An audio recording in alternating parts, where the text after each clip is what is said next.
I was probably more aware that the hour had arrived than any of the rest of us. It definitely has arrived. I was given a wee bit of advice many years ago when you're up to speak.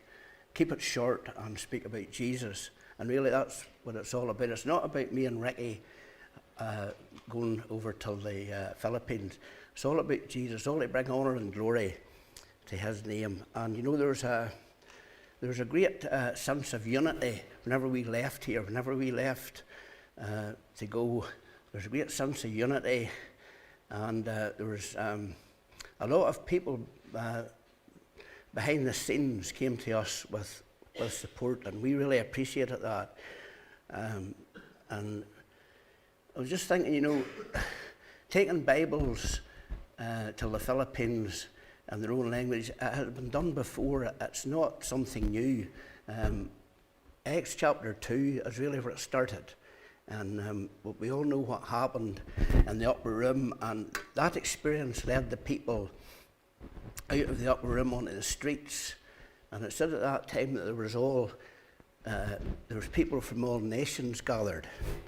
And whenever these people from the upper room, they began to speak, it says that every man heard God's word in his own language, and they were amazed and they marvelled at that they heard the wonderful works of God in their own language. And we have been able, with your help, to put about 2,500 Bibles plus into the Philippines in 4 different languages. And I'm including English in that because, after all, it is a major language.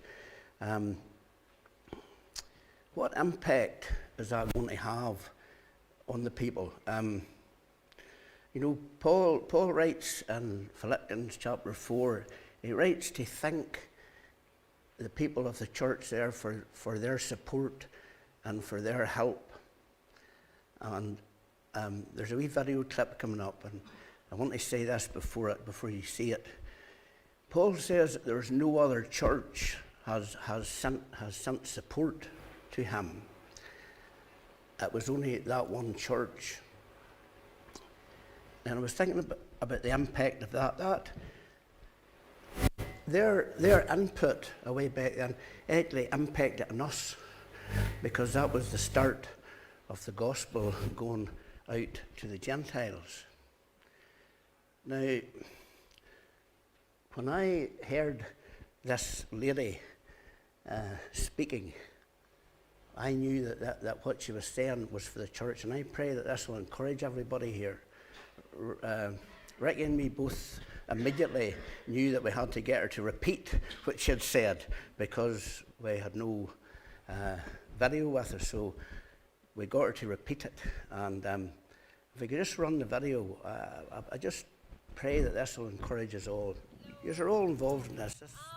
I'm a pastor from Mountain Church, 10 kilometers from the town of Valencia, Philippines, the province of Bohol.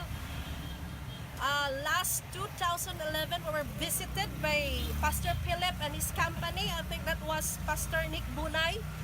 Yeah, they were there to have a seminar, and that was a great revival. People were healed, people were restored spiritually, and now is a great result of that work with Pastor Philip.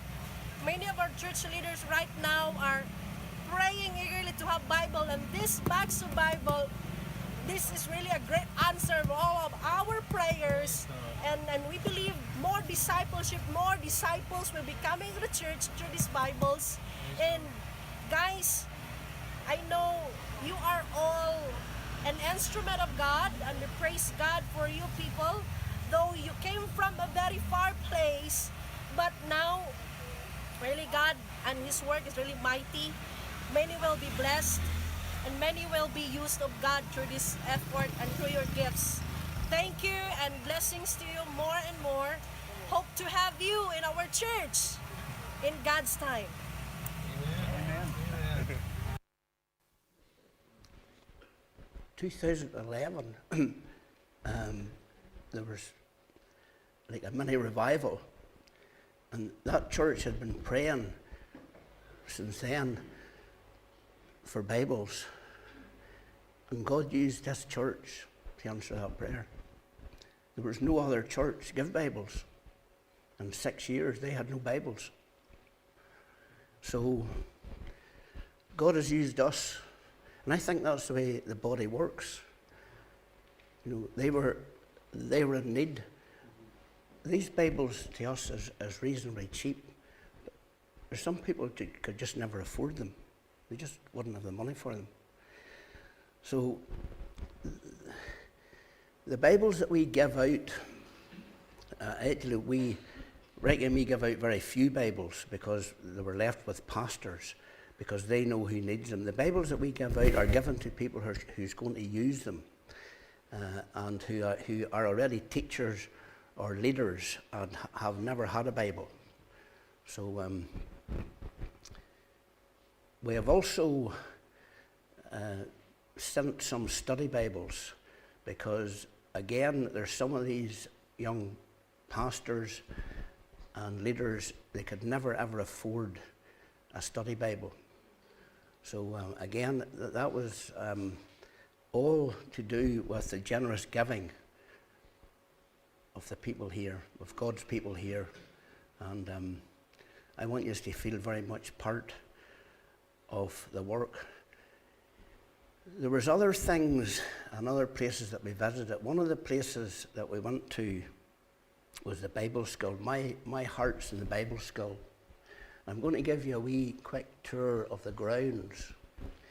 That's their church. That area was hit with an earthquake. But I think that the little damage to that is done by termites. It was them that done the damage. The earthquake didn't do as much damage as they done. Whenever we were there, they were taking out the wooden beams and putting in concrete and steel. And the termites can have a go at that, but I think that'll sort them. We were able, again, there was money given to us for other needs. We were able to leave enough. Well, actually, we bought the tin, the aluminium and the plywood to put the roof on. Actually, yesterday there was word come in that the roof's now on that building and they'll be ready to finish it. That is their wee church. That's where they would worship and teach in there. If we go to the next one now, that's the damage the termites has done. That's about 15 mil thick plywood, and it's like paper. I don't really know what's holding it up. I think maybe the termites is holding hands to keep it up because there is just nothing. There's nothing there. Next one. That building is completely useless to them. You can't go into it because the whole thing's just has been eaten away. Okay, next one maybe. That's some of the buildings outside. Again, the building is very crude, but that's all that they have to work with. Cooking, that's where all the food's cooked.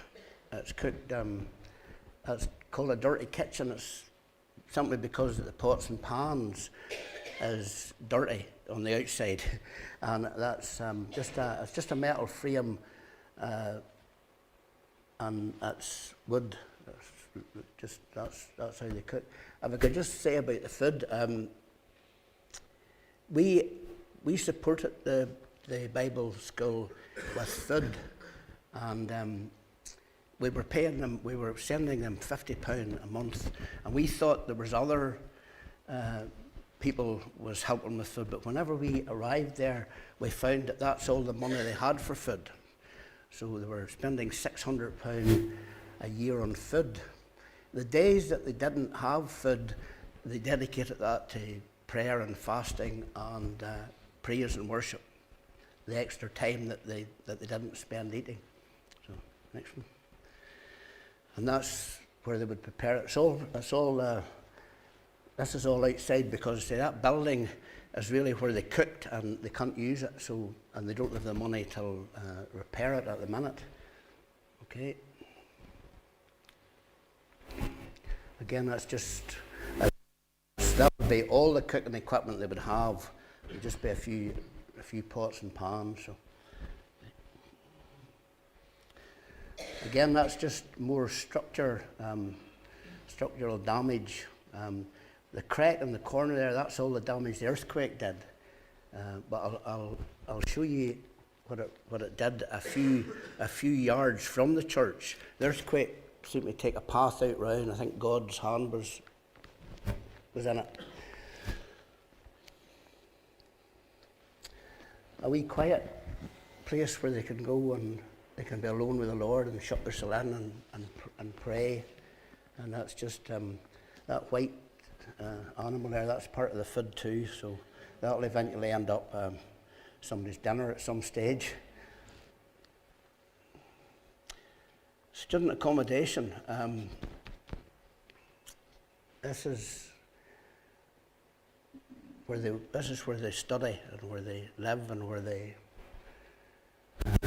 well, it's really a bleak place. That's homemade furniture there. If we had more time, we would have improved on that, but maybe for another time there would be a chance of a work party going over and sorting out some of these wee problems for them. Okay. This is the bedrooms.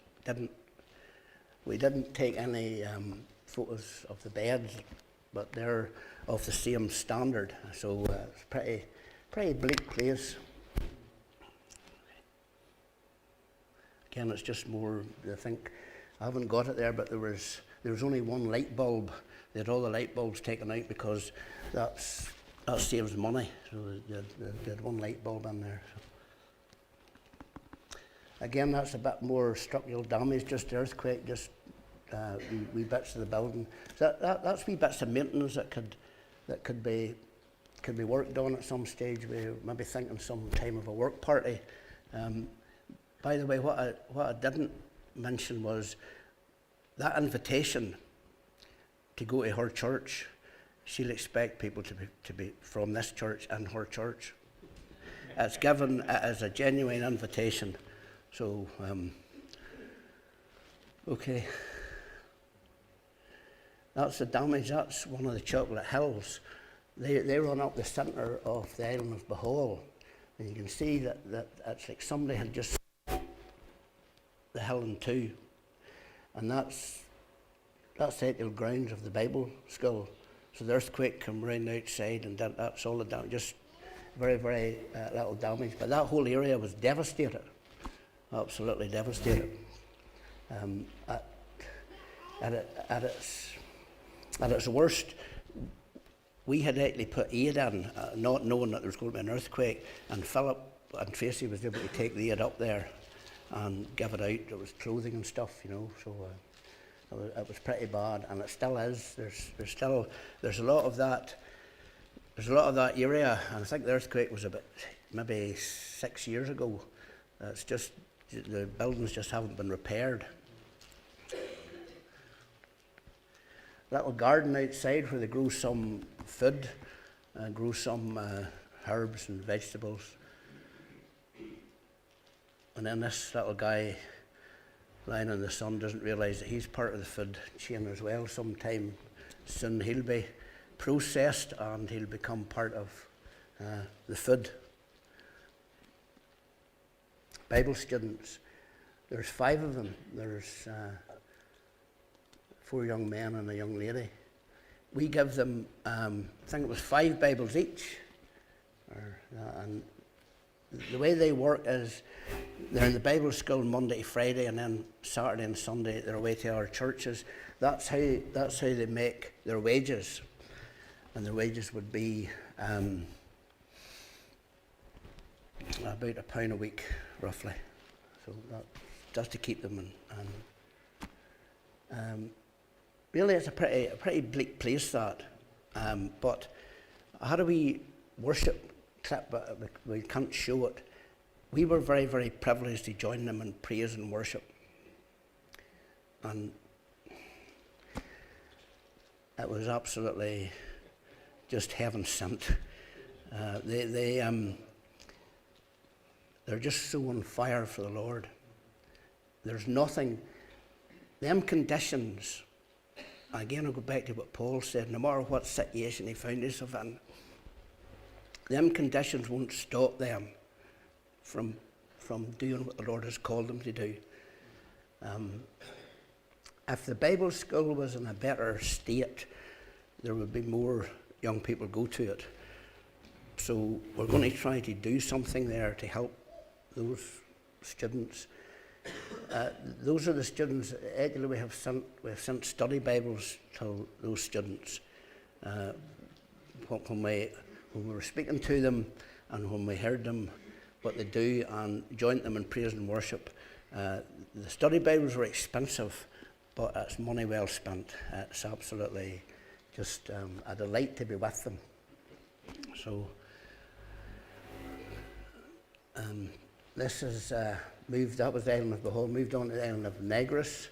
Again, we met some very, very wonderful Christian people, pastors and teachers, and who are living under, well, very, very extreme conditions. But it was a real privilege to be with these people. I know that there was a video before showing the youth, and I had to edit it because there were some pictures that I didn't want shown, but they were shown anyway, so I had to edit. But I was left to my own friends to speak to 23 pastors because Ricky took a wee trip to Manila. And I'm not going to say any more about that. I wasn't supposed to be speaking to 23 pastors, but I thought we'd just get that in there. These guys and ladies came from all over the island, and we were able to give some of them minimum 25 Bibles each, and some of them 50 Bibles. And they could all have testified, like Pastor Sharon did, that they had been praying for Bibles. And in fact, some of them weren't surprised that we were there because they were expecting God to answer the prayer. So they have got Bibles. We were also able, through that church, and I'll show you the pastor and his wife later on, we were also able to get Bibles into Mindanao. Mindanao is absolutely a Muslim stronghold. It's under martial law, and it would have been unsafe, not only for us to have went to it, but for the people that would be actually the actual church that we'd be speaking in. It would have caused serious problems if there had been people from the west that had went there. But we were able to get the Bibles in there, and there is a real thriving Christian church in Mindanao. I want to encourage us that the Bibles did go where they were really, really needed.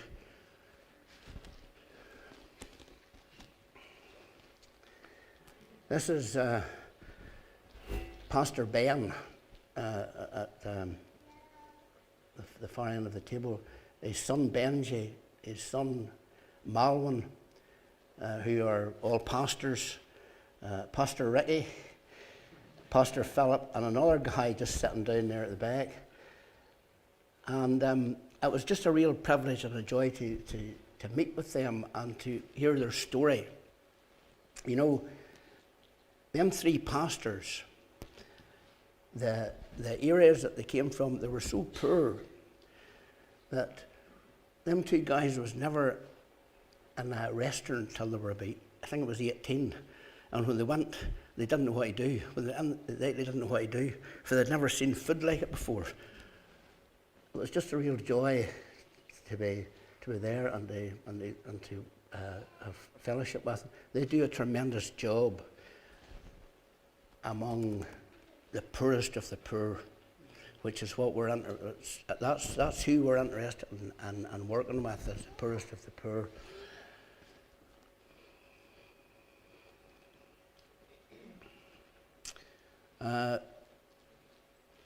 this is some of the people that we want to help. We want to draw alongside them. I think for me, I think that's part of what really we all should be involved in.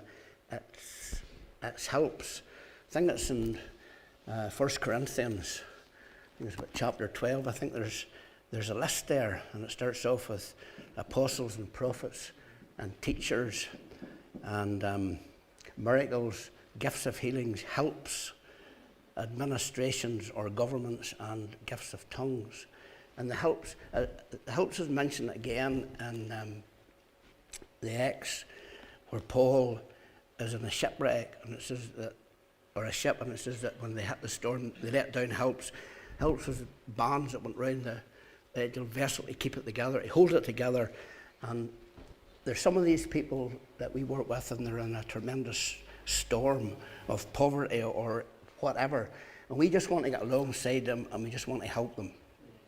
And I think it's maybe something that we should all get involved in, because there can be storms in our own land, there can be problems in our own land. It's just good, the helps doesn't calm the storm. It's only the Lord does that. But helping somebody through difficulties and through difficult situations, I think that's what's meant by that. I think that's what's meant by that word helps. It's to help people. This is one of the families that we support, and again, this is a wee house, and I have to be honest, I wouldn't let my dog sleep in that, and I'm saying that graciously. It is absolutely terrible. But she pays 800 pesos a month, which is nearly all her wages. And again, it's pretty rough. And it's mostly outside, just under a roof. And that's the outside, that's where they cook.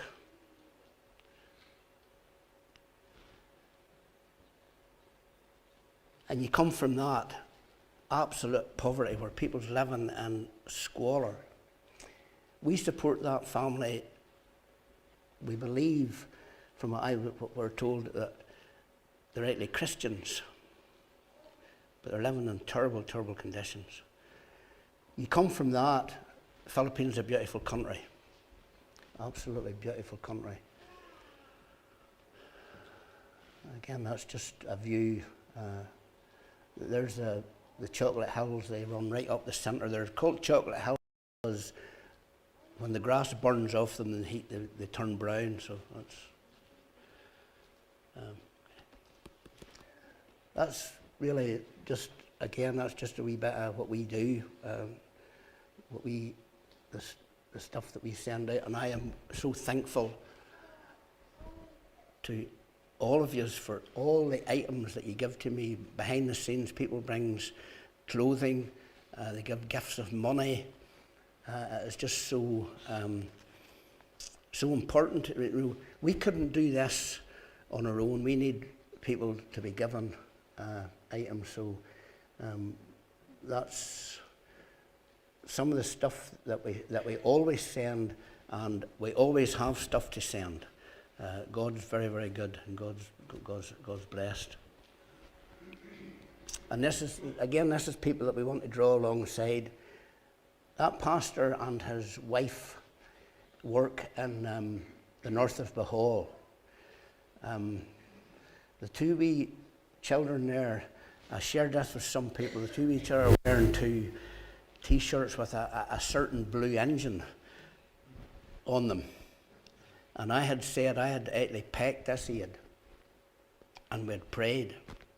And this was packed. We went in December. This aid we packed 3 months in advance. So our Christmas stuff, for example, will go in September. So packed that, and we were praying. And of course, Lord, I don't think I'll ever be where this is going to be, but would you bless the people that gets this aid and the children that gets these clothes. So we walked into this house, and the aid box was sitting in the corner, and these two guys were wearing, and it was just such a blessed time to be with them. Ricky prayed with them, And them two wee guys come and stood in the middle of us. We were in a circle holding hands, and it was just a real blessing. But again, pastor and his wife doing a tremendous work. He looks after about 10 churches. There's an invitation for anybody from here to go to minister in them churches, and it's a genuine one. But they need a bit of help, and praise God, there's a couple has got round them and helped them since we came back. I just thank God for that. We're here another week about starfish. This is our starfish, first one. Not a good story. Bad abuse within the family, and this wee girl is a result of it. Her mum was only a child herself. But because they were female, sorry about this, but because they were female, they were actually hunted out of the family. She has her own wee storm. She's not very well. But she took our budget. The first few months, we had to supply very, very high energy food. But she's alive, and she's going to church with her mum every Sunday. So we'll continue on supporting her as long as they need it. But tragic situation. We also help with building work. I say we left enough material to put the roof on the church. That's not any of us on the roof, by the way, but we could have. It would have been good to have done that if we'd had time. We're going to continue on helping this church here. This church is built, it's finished, but they can't open it for the need kitchen and toilet facilities. Now, when you're talking about that, you might think, that's big money. But about £800 to £1,000 will finish the church, and then they can bring in the public. At the minute, they can't bring people into it because there's no facilities. Mercy in Action, real privilege to meet up. We stayed in their orphanage or their children's house. Real just blessing to be there. Some of the children, all the children are taken from the streets, and Mercy in Action has 3 of these homes. We stayed in the boys' home, and it was just a real joy again to be with them. And there's a wee last bit stuck in my mind. There was a wee lad there, and he had come from the streets, nothing. He had nothing. But when he heard Ricky was an engineer, he thought this was good, and he told us that he wanted to be an engineer. And then when Ricky told him it was to do with machinery, he wasn't really interested. He wanted to be a builder. And we asked him why. He said, because God has been so good to me. I want to build homes for poor children. So, just a real blessing to be there. Pastor Joe up there, he runs the Bible school. Again, he's a man under pressure. Through fallouts within our church system, he has been left on his own with the responsibility of that Bible school. There was a split, and the people that split, one side took all the money, and Pastor Joe's side was left with all the work. So again, we're going to support him as much as we can. We have already aid sent to him. There was a lot of people who gave books, who gave study books, and we've sent a full box of books, and again English Bibles, which we are so fortunate in our land to have probably several of these each. and there's people in the Philippines, and the family doesn't even have one Bible. So like English Bibles is good. So if there's any spare Bibles that anybody has, or no problem, we can ship them out. Now, Negros. This is rubbish dump, and this is where some families make their living. And that's not the worst of it. If you notice, there's a wee house, and I think there's maybe a guy standing. That's just before you go down it. It's every type of waste that you could imagine, and the children is sifting through this to bring out plastic. And the plastic, it's has to be put into ton bales. And I think there's about 25 or 30 families, and they would gather about 3 bales, about 3 ton, 2 to 3 ton, and you would think that was a lot, and they get 1,000 pesos a ton, and that's about 30 to 40 pound among a village for them to do all feed. We put aid into this village, so I would like to get them out of there, get them out of that situation. What we do is we send sewing machines, we send tools, we send whatever's needed so that they can be better employed, rather than having to, well, I just use this to hook through that stuff because it's not good for them.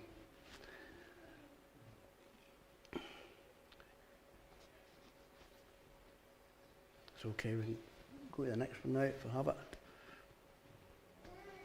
Is that it? There's a wee video now, I think. Yep. Nag-represent ni sa ato ang kinabuhi kung walay bunoong ngit kayo. Diba? That's Pastor Benji. Ngit-ngit kaya itong kinabuhi tungod sa sala. Unya, unsa inhitabo, unsa ni? Red. Unsa ni? Red. Tungod, unsa color sa dugo ni Jesus? Red. Nagpakamatay si Jesus aron ang atong kinabuhi nga itom. Iyang malimpyuhan pinaagi sa iyang dugo. Ug limpyo na, unsay color? White. Gihimo na kang righteous sa Ginoo, puti na karon. Tungod kay gipakamatyan ka sa Ginoo. Karon kay puti naman ka, unsay color ni? Green. Kinahanglan ka. Unsa gani ang color sa mga sagbot diha sa palibot? Green. Kay nganong green man? Kay kinahanglan ka motubo, no? Ang sagbot motubo, bot pasabot ikaw pod imong pagsalig sa Ginoo, kinahanglan imong patubuon. Imong pag-ampo sa Ginoo, imong patubuon, padaghanon nimo. Okay ba? Kinsay gaampo sa Ginoo dire? Okay, very good. Unya, unsa ning kolora? Yellow. Yellow kay ngano? Ang langit color daghang kayo yellow dito, daghang kayo gold dito, di ba? So mo ni atong ultimate destination dito ta paingon. Dito ta sa langit nga giandam sa Ginoo. Okay? Unsa to again? Black, red, white, yellow. Very good. Okay. I don't know whether you understand what they were out there, but that's them children look well, but they're sick, and we were asked to pray for quite a lot of them when we were there. But what had happened, Ricky had took some bracelets. They're like the wordless book, only they're coloured beads. And what Benji was telling them there was the actual colours. And it starts off black for your sin, and red for the blood of Jesus Christ that cleanses us from all sin, and white because he has made us whiter than snow, and green means that when we read his word we grow, and then yellow speaks of heaven. And that's a great message to take out to the Philippines. That's really what it's all about. It's about getting into places and telling them the great good news of the gospel. It's not only a good message for the Philippines, it's a good message for here. People who are lost need to be saved. And the great good news is, whether it's the Philippines or whether it's here, that those that call upon the name of the Lord we shall be saved. So again, I just want to thank each and every one of you for your support. We did leave here with a tremendous sense of unity, and that's only a wee overview.